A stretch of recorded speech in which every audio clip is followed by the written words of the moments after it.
Welcome to Khyati connects. నేను మీ విద్య. ఆంధ్రప్రదేశ్ రాజకీయాల్లో ముఖ్యంగా కర్నూలు, నంద్యాల, ఆళ్లగడ్డ ఫ్యాక్షన్ రాజకీయాల్లో ఇప్పుడు అత్యంత ఆసక్తికరమైన సంచలనాత్మకమైన పరిణామం చోటు చేసుకుంది. దశాబ్దాల పాటు రాయలసీమ రాజకీయాలను శాసించిన భూమా నాగిరెడ్డి, శోభా నాగిరెడ్డిల రాజకీయ వారసత్వాన్ని అందిపుచ్చుకునేందుకు వారి చిన్న కుమార్తె ప్రముఖ సినీ నటుడు మంచు మనోజ్ సతీమణి భూమా మౌనిక రెడ్డి ప్రత్యక్ష రాజకీయాల్లోకి అడుగులు పెడుతున్నారు. ఈ విషయాన్ని స్వయంగా మంచు మనోజ్ మీడియాతో మాట్లాడుతూ అత్యంత స్పష్టంగా ప్రకటించారు. మే 20న తన పుట్టినరోజు సందర్భంగా మంచు మనోజ్ తన భార్య మౌనికతో కలిసి ఐక్యధైర్య సేన సమితి అనే కొత్త సేవా సంస్థను హైదరాబాద్ లో అట్టహాసంగా ప్రారంభించారు. ఎప్పటి నుంచో మేము సేవా కార్యక్రమాలంటే ముందుంటాం.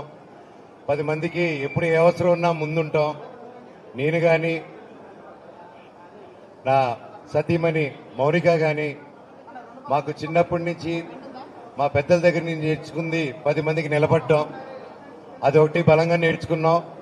సో ఇప్పటివరకు ఎన్నో కార్యక్రమాలు చేసాం. కానీ అదంతా ఒక ఆర్గనైజేషన్ కింద, ఒక ట్రస్ట్ కింద ఫామ్ చేసి మా ఐడియాలజీస్తో ఇలా 10 మందికి సేవలు చేయాలని ముందుకొచ్చే వాళ్ళందరికీ, లైక్ మైండెడ్ పీపుల్ అందరికీ ఒక ప్లాట్ఫామ్ కావాలని చెప్పి ఈ రోజు మొదలు పెట్టడం జరిగింది. ఈ సంస్థ ప్రారంభోత్సవంలో వారు 5 అనాథ పిల్లలను దత్తత తీసుకోవడంతో పాటు భారీ రక్తదాన శిబిరాన్ని నిర్వహించారు. యూనిటీగా ఫామ్ చేద్దామని చెప్పి ఒక ఐడియాతో దీన్ని ముందుకు తీసుకొస్తున్నాం. ఈ రోజు బ్లడ్ డొనేషన్, అలాగే ఒక 5 మంది పిల్లల్ని మేము దత్తత తీసుకొని వాళ్ళని చదివిద్దాం అనుకుంటున్నాం ఈ రోజు నుంచి. Jubilee hills MLA Naveen Yadav తదితర ప్రముఖులు కూడా ఈ కార్యక్రమానికి హాజరయ్యారు. పెద్దల ఆశీస్సులతో ప్రజల సేవ చేయాలనే సదుద్దేశంతోనే ఈ ఐక్య సంస్థను స్థాపించామని మౌనిక తెలిపారు. ఈరోజు ఒక మంచి మనసుతో నేను, మనోజ్ గారు ఒక ట్రస్ట్ ఆర్గనైజ్ చేసి ఇలాగా మీ ముందరికి రావడం అనేది నిజంగా అంటే పైనున్న మా తల్లిదండ్రులు దీవెన. వాళ్ళు కష్టపడి మాకు ఒక పాత్ చూపించారు. ఆ పాత్లో మేము కూడా నడవాలి. మా తర్వాత వచ్చే మా పిల్లలు కూడా సొసైటీకి మంచి చేయాలనే ఒక మంచి ఉద్దేశంతో ఈ ట్రస్ట్ స్టార్ట్ చేయడం జరిగింది. దీనికి ఎలాంటి రాజకీయ ఉద్దేశాలు లేవని, కేవలం ప్రజల గొంతుకగా నిలిచేందుకు తన సొంత డబ్బుతో దీన్ని నడుపుతున్నానని మనోజ్ స్పష్టం చేశారు. కానీ ఇదే వేదికపై తన భార్య మౌనిక రాబోయే ఎన్నికల్లో ఖచ్చితంగా పోటీ చేస్తుందని ఆయన ప్రకటించడం రాజకీయ వర్గాల్లో తీవ్ర చర్చకు దారితీసింది. పరోక్షంగా ఈ ఐక్య సంస్థ ద్వారా అట్టడుగు వర్గాల ప్రజలకు చేరువవుతూ క్షేత్రస్థాయిలో బలమైన క్యాడర్ను నిర్మించుకునే వ్యూహం ఈ జంట అమలు చేస్తున్నట్లు విశ్లేషకులు భావిస్తున్నారు. భూమా నాగిరెడ్డి, శోభా నాగిరెడ్డిల మరణానంతరం ఆళ్లగడ్డ రాజకీయాలను వారి పెద్ద కుమార్తె భూమా అఖిలప్రియ నడిపిస్తున్నారు. ఆమె టీడీపీలో ఉంటూ వచ్చే ఎన్నికల కోసం ఆ పార్టీ బీఫామ్ దక్కించుకోవడానికి తీవ్రంగా ప్రయత్నిస్తున్నారు. అయితే ఇప్పుడు మౌనిక రెడ్డి ఎంట్రీతో ఆళ్లగడ్డలో అక్క చెల్లెల మధ్య ప్రత్యక్ష రాజకీయ యుద్ధం తప్పదనే వాతావరణం నెలకొంది. మౌనికకు వైసీపీ నుంచి ఆళ్లగడ్డ ఎమ్మెల్యే టికెట్ ఇస్తే సునాయాసంగా గెలుస్తుందని, భూమా కుటుంబ ఓటు బ్యాంకును చీల్చడానికి ఇది వైసీపీకి అద్భుతమైన అవకాశమని వార్తలు వచ్చాయి. పైగా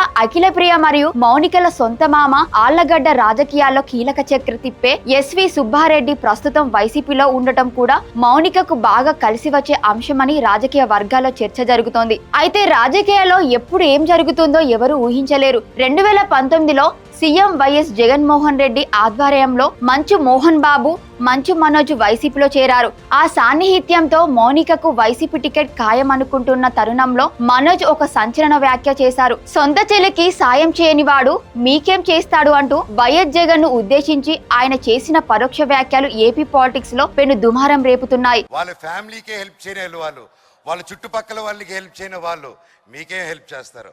అది గుర్తుపెట్టుకొని కరెక్ట్గా చూస్ చేసుకొని మీకు మీ ఏరియాలో ఉన్న పేదవాళ్ళకి ఏ లీడర్ వస్తే సపోర్ట్ అవుతుందో అనలైజ్ చేసి కరెక్ట్గా ఓటేయండి.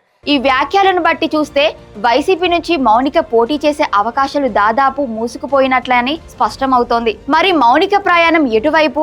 గతంలో మంచు మనోజ్, మౌనిక ఇద్దరు కలిసి టీడీపీ అధినేత నారా చంద్రబాబు నాయుడును ఆయన నివాసంలో ఏకాంతంగా కలిశారు. అలాగే పవన్ కళ్యాణ్ నాయకత్వం పట్ల, జనసేన పార్టీ పట్ల కూడా మనోజ్ బహిరంగంగానే పలుమార్లు మద్దతు ప్రకటించారు. ఈ పరిణామాల నేపథ్యంలో భవిష్యత్తులో భూమా మౌనిక టీడీపీ లేదా జనసేన పార్టీల నుంచి ఆళ్లగడ్డ బరిలో నిలిచే అవకాశాలే ఎక్కువగా కనిపిస్తున్నాయి. ఇక మరోవైపు ఈ రాజకీయ ప్రచారానికి మంచు మనోజ్ సినీ చరిష్మా ఒక బ్రహ్మాస్త్రంలా పనిచేయబోతోంది. మిరాయి సినిమాలో మహాబీర్ లామాగా డార్క్ షేడ్ ఉన్న పాత్రలో అదరగొట్టి బ్లాక్ బస్టర్ కంబ్యాక్ ఇచ్చిన మనోజ్ ప్రస్తుతం డేవిడ్ రెడ్డి అనే భారీ పాన్ ఇండియా సినిమాలో నటిస్తున్నారు. బ్రిటిష్ కాలం నాటి కథాంశంతో హనుమారెడ్డి ఎక్కాంటి దర్శకత్వంలో తెరకెక్కుతున్న ఈ సినిమాలో విదేశీ నటి మరియా రాబోషాప్కా హీరోయిన్ గా నటిస్తోంది. ఈ సినిమాలో మనోజ్ రియల్ స్టంట్స్ చేస్తూ తీవ్ర కసరత్తులు చేస్తున్నారు. ఇటీవల విడుదలైన డేవిడ్ రెడ్డి గ్లిమ్స్ రికార్డు స్థాయిలో 10 మిలియన్ డిజిటల్ వ్యూస్ దాటి యూట్యూబ్ ను షేక్ చేస్తుంది. ఒక పక్క డేవిడ్ రెడ్డి వంటి సినిమాలతో